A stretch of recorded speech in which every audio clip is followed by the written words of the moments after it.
So our project was television and film societal influence. And the way in which television and film influence American society is being extremely fought over, and it's very controversial these days. Many argue that television and film negatively influence society through broadcasting inappropriate content and on-screen violence, and there's also an apparent lack of gender diversity and cultural diversity. But television and film also positively influence society. They promote diversity, such as culture and gender. They increase cognitive thinking skills, and they can introduce new generations to new concepts. And so overall, television and film is beneficial to the minds of audiences.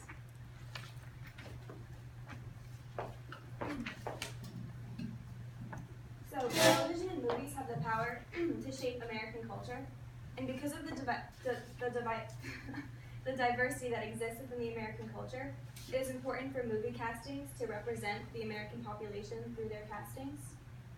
And in 2013, 46% of the movie tickets that were purchased by a multicultural audience. And because nearly half of the tickets purchased were purchased by multicultural audiences, it is important for movie companies to create films that will represent that audience and appeal to them so that they can attract a wider consumer base. And according to a UCLA study, the median household ratings were highest for shows with casts that were 41 to 50% minorities, and they were lowest for shows with casts that were 11 to 20% minorities.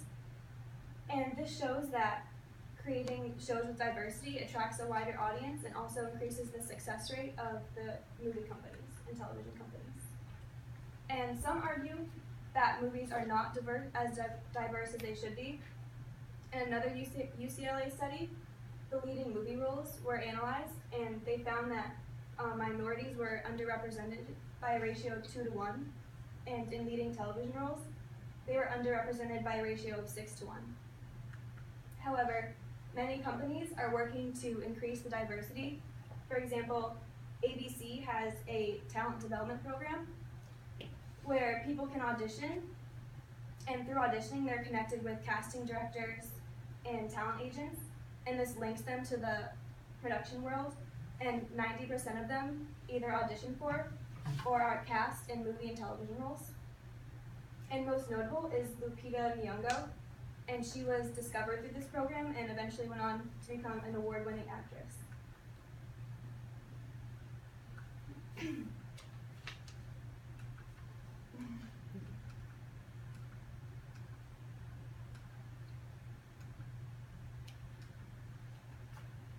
So,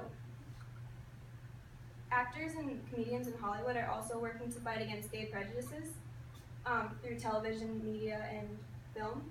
So one of the most notable comedians doing this is Ellen DeGeneres, who kind of spearheaded this battle through coming out as a lesbian on television. And this was very brave because this decision could have ended her career, but she was focused on influencing American society positively, and she even said, "The only way I'm trying to influence people is to be kind to one another."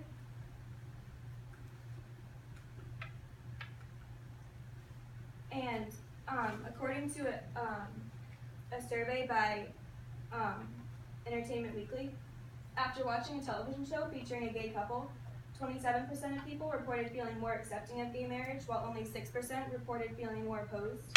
So this proves that television and what is shown on television has the power to influence the societal values of American culture. And although great strides have been made in reducing the prejudice that exists within movies and film, female directors are still underrepresented. And according to Maureen Dowd in the New York Times, no woman has ever directed a $100 million live film, while men are frequently given that opportunity. And according to a UCLA study, females were underrepresented as directors by a factor of 12 to 1, which is a very overwhelming statistic. But despite the lack of gender equality, overall, television and film positively influence American culture through breaking down racial barriers and promoting acceptance of people of all sexual orientations.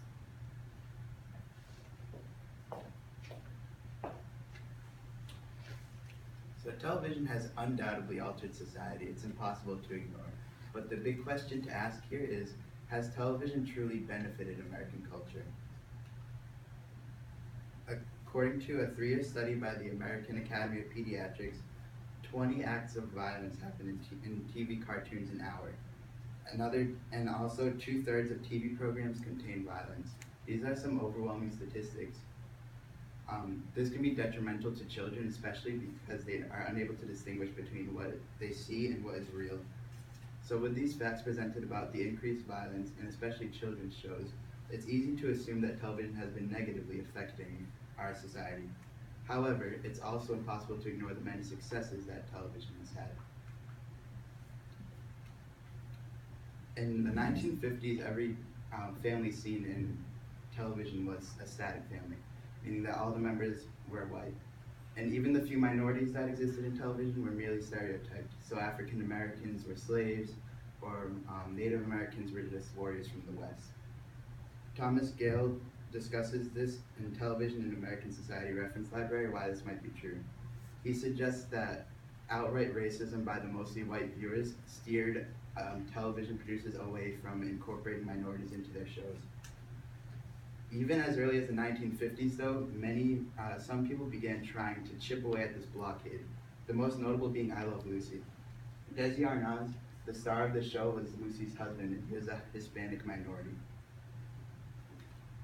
So he started to pave the road to racial acceptance in television.